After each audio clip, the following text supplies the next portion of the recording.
I've never been a fan of autumn. People talk about the crisp air and the changing leaves like it's some kind of miracle, but to me it's always felt like the world is dying in slow motion. The air gets that cold bite that means winter's coming to kill everything, and the pretty colors on the trees are just a last, desperate show before everything turns gray and dead. Maybe that's why I agreed to go to the Haverbrook farm corn maze that October. A part of me wanted to lean into the dread, I guess. Or maybe I just wanted an excuse to spend time with Chloe. Haverbrook Farm is out in Geauga County, Ohio, a solid hour's drive from my apartment in Cleveland through flat, endless fields that were mostly harvested by then, leaving behind stalks poking out of the dirt like broken teeth. It's one of those family fun places with a pumpkin patch, apple cider donuts, and the main attraction, a 12-acre corn maze cut into the shape of a giant witch's head for the Halloween season. Chloe was the reason I was going. We worked together at a graphic design firm downtown, and she'd been talking about it for weeks. She was from some sun-scorched suburb in Arizona and found the whole rustic Ohio autumn thing unbearably quaint and exciting. I found her unbearably exciting. She had this way of leaning over my desk to look at my monitor, her perfume, something with vanilla and citrus, washing over me, her blouse gaping just enough to offer a devastating glimpse of a black lace bra cupping her breasts. I try to focus on the kerning on a stupid logo for a new local coffee shop, but all I could see was the smooth, tan skin of her chest, the faint freckle just above her collarbone, the way her necklace pendant would nestle there when she bent over. That day she was wearing tight, dark-washed jeans that hugged her hips and ass like they were painted on, and a thick, cream-colored cable-knit sweater that looked incredibly soft. I remember the way the sweater stretched across her back when she reached up to put a box of donuts in the back seat of my car, and how I had to look away, my face feeling hot. That she'd pulled her brown hair back into a loose ponytail, but strands of it had already escaped, framing her face. She had these full, glossed lips that were always curved in a slight, knowing smile, like she was in on a joke you hadn't heard yet. "You ready to get hopelessly lost, Mark?" she asked, buckling her seatbelt. The strap ran right between her breasts, accentuating them, and I had to force my eyes back to the road. "I have a great sense of direction," I said, which was a lie. I packed a compass and a flare gun just in case. The drive was easy, just her chatting about work gossip and me trying to be clever and funny, hyper-aware of her every movement. The way she'd tuck her legs up under herself in the passenger seat, the way she'd gesture with her hands, her wrists looking delicate and slim. I'd catch myself staring at the place where her jeans ended and her bare ankle was exposed above her boot, the skin looking smooth and vulnerable. It was a constant, low-grade hum of distraction, a pleasant tension that made the flat, brown landscape outside almost interesting. We got to Haverbrook Farm around 2 in the afternoon. The parking field was a churned-up mess of mud and dead grass, filled with minivans and families herding screaming kids toward the entrance. The air smelled of fried dough, manure, and wood smoke from a big fire pit. It was colder out here than in the city, the wind cutting right through my jacket.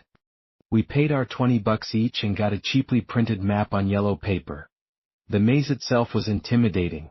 The corn was way over our heads, dried and brown and rustling with a constant, dry sound like whispering. It was already tall enough to block out most of the weak afternoon sun, casting long, deep shadows between the rows. "Okay, navigator," Chloe said, bumping my shoulder with hers. "Lead the way." The first 15 minutes were fine, almost fun. We followed the map, making wrong turns and laughing about it. The path was narrow, forcing us to walk single file sometimes, and I'd let her go ahead so I could watch the sway of her hips in those jeans, the way they moved with a confident, easy rhythm. The corn walls felt close, but not oppressive yet. We passed other groups, a couple of teenage boys shoving each other, a family with a dad who was taking the whole thing way too seriously. Then we saw the first scarecrow. It was lashed to a simple wooden crossbeam stuck into the ground at a junction of 3 paths. It was your standard farm scarecrow, dressed in faded flannel and torn overalls. Its head a burlap sack stuffed with straw. A beaten-up felt hat was pulled low over where its eyes would be. Its arms were outstretched, straw poking out from the cuffs of its shirt. It was creepy, sure, but in the way these things are supposed to be creepy. A prop. "Classic," Chloe said and pulled out her phone. "Get in there, Mark, photo op." I groaned but obliged, standing next to the thing while she snapped a picture. Up close, It smelled musty like old hay and damp earth. The burlap face was blank, just two stitched black lines for eyes and a crude smile that I remember thinking the smile looked less happy and more like a grimace, but I shrugged it off that it was a sack of straw. "Your turn," I said, taking her phone. She posed next to it, leaning in with a playful, scared expression, her hand on its overalls-clad chest that I took the photo, my eyes lingering not on the scarecrow, but on the way her sweater tightened across her breasts as she twisted her torso, on the curve of her neck as she tilted her head that I felt a quick, sharp pang of desire, immediately followed by a weird guilt. Posing with a scarecrow, for Christ's sake, that it felt childish and stupid. We moved on, delving deeper into the maze. The sounds of the other groups began to fade, replaced by that incessant rustling of the corn. The wind picked up, making the dry stalks clatter together. That it was getting colder. That I checked the map, but the turns weren't making sense. According to the dotted line, we should have hit a checkpoint shaped like the witch's nose by now, but we just seemed to be going in circles. "Are we lost?" Chloe asked. Her earlier playfulness was gone, replaced by a slight edge in her voice. "Nah, just taking the scenic route," I said, trying to sound confident. That I held the map up, turning it this way and that. The shadows were growing longer, the light taking on a thin, golden quality that meant the sun was starting to dip. That's when I saw the second scarecrow. That it was identical to the first. Faded flannel, torn overalls, burlap sack head with that stitched-on smile. That it was positioned at another junction, one arm pointing down the path to our left. "We've seen this one already," Chloe said, frowning. "We're going in circles." "It's a different one," I said, though I wasn't sure. They probably have a bunch of them that all look the same. "But its arm was down before," she said, her voice quieter. "I'm sure of it. When we took the picture, its arms were both straight out, this one's pointing." I looked at the scarecrow. She was right. This one had one arm stretched out to the side, a single straw-filled finger indicating the path. That it was a pointless, pedantic detail to get hung up on, but it stuck in my head. Why would they have some pointing and some not? Maybe it was a marker for the correct path. "Well, let's follow its advice," I said, trying to sound breezy. That I started down the path it indicated. The new path was narrower and seemed darker, the corn walls leaning in closer. That we walked in silence for a few minutes, the only sound our footsteps on the packed earth and the rustling. That I became acutely aware of how alone we were. That we hadn't seen another person for what felt like a long time. I heard Chloe stop behind me. That I turned. She was staring back the way we'd come, her face pale. "What is it?" "I heard something," she whispered. "It's the corn, Chloe, and the wind." She shook her head, her ponytail swishing. "No, it was a shuffle, like footsteps that weren't ours." We stood there, listening. The corn whispered and rattled, the wind moaned a low note as it swept across the top of the field. And then, faint but unmistakable, came a dry, scraping sound, like something dragging through dry stalks. That it came from behind us, back down the path. My heart did a little stutter step. "Probably just another group," I said, my voice sounding less convincing than I wanted it to. "It didn't sound like people talking," she said. She moved closer to me, and I caught the scent of her perfume again, now mixed with the cold, clean smell of her fear-sweat. That it was an intoxicating, confusing combination. My protective instincts flared, mixed uncomfortably with a base, physical awareness of her body so close to mine that I could feel the heat coming off her. "Let's just keep moving," I said. "The exit can't be far." We started walking again, faster this time. The path twisted and turned. That I kept checking the map, but it was useless. Nothing matched up. That it was like the maze had rearranged itself. The golden light was fading fast, bleeding into a dull, gray twilight. That it was getting seriously cold. We rounded a corner and both froze. Another scarecrow. This one wasn't at a junction. That it was standing in the middle of the path, facing us, blocking our way. Its pose was different. Both arms weren't out, they were hanging by its sides, and its head wasn't facing forward. That it was tilted down, as if looking at the ground. "Okay, that's new," I said, trying to inject a note of humor into my voice. That it fell flat. Chloe's hand found my arm, her fingers gripping my sleeve tightly. "Mark," she breathed, her fear was palpable. A live wire in the my own pulse was hammering in my throat. This was beyond a prank or a weird prop placement. This felt intentional. "It's just a dummy," I said, more to myself than to her. Come on. I took a step forward, then another. Chloe held back, her grip on my arm tightening. Don't. We have to go past it, I said. My mouth was dry. As I got closer, the details became sharper. The flannel shirt was filthy, smeared with what looked like dark mud. The overalls weren't just torn. One of the straps was hanging loose, and the burlap sack, the stitched smile was gone. It had been ripped open, and the straw stuffing from the head was bulging out from the tear in a messy, yellowish clump. It looked violated. I walked past it, giving it a wide berth, pulling Chloe along with me. I couldn't bring myself to look directly at its face. I felt a childish urge to run, but I forced myself to keep a steady walking pace.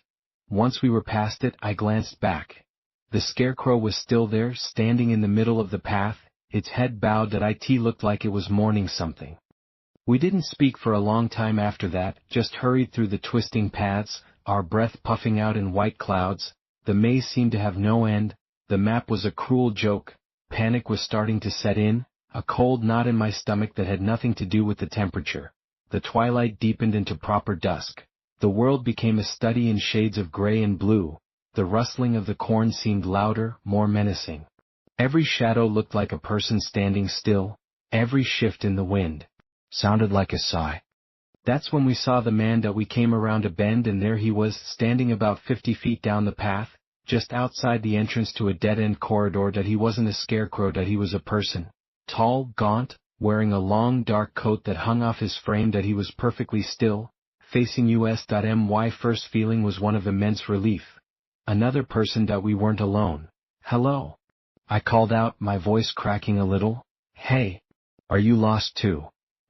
He didn't answer. He didn't move. We walked toward him slowly. As we got closer, the relief began to curdle into something else. Unease. He was older, maybe in his 60s, with a lean, weathered face that looked like it had been left out in the fields too long. His hair was thin and gray, plastered to his scalp. His eyes were what got me.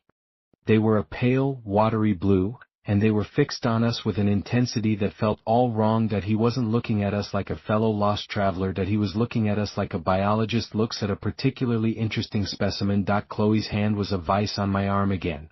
Sir? I said, stopping a good 10 feet from him. Do you know the way out? He didn't speak for a long moment. He just stared. His eyes moved from me to Chloe, and they lingered on her. I saw them travel down her body, taking in her sweater, her jeans, her boots, with a slow, appraising coldness that made my skin crawl. It wasn't a look of lust. Not exactly. It was more like inventory. He was noting her details. I felt a surge of anger, a primal need to step between his gaze and her. Finally, his lips parted. His voice, when it came, was a dry rasp, like the sound of the corn husks rubbing together.